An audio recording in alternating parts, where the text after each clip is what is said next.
ክፍል 8 በሰኞ ዕለትም ንጉሡ መኳንንቱን ከቀንዶቻቸው መለከቶቻቸው እና ከነፍጦቻቸው ጠመንጃዎቻቸው ጋር በታምሬ በኩል እንዲሄዱ አዘዛቸው። እርሱም ከኢባባት ተነስቶ ክብራን አደረ።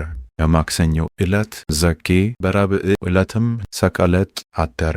በሐሙስ ዕለት ዋለ አረፈ። በዓርብ ዕለት ልጆሚ አደረ። በዚያም አዛዢ ቢንያምን መልካም ሽልማት ጌጥ ሸለመው። በቅዳሜ ሰንበት ወንድጌ አደረ። በእሁድ ዕለት ደንገል በር፣ በሰኞ ዕለት አኩሳ፣ በማክሰኞ ዕለት ጅብጅባ፣ በረቡዕ ዕለትም ባለንገብ አደረ።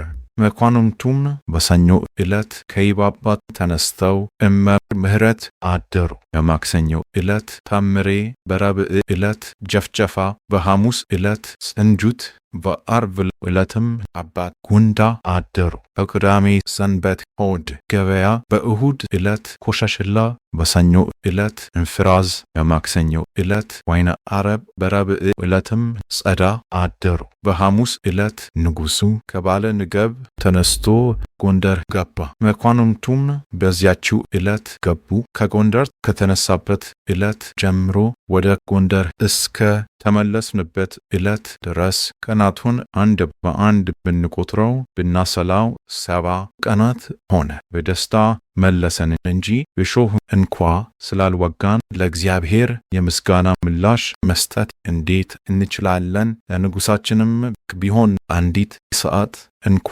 ሐዘንም ሆነ ሕመም አልደረሰበትም። እኔ ገና የጸሐፊ ትእዛዝነትን ሹመት ከመቀበሌ በፊት ንጉሥ በካፋ ባዘዘኝ መሠረት የእርሱን የዜና ታሪክ መጽሐፍ እስከዚህ ድረስ አደረስኩ።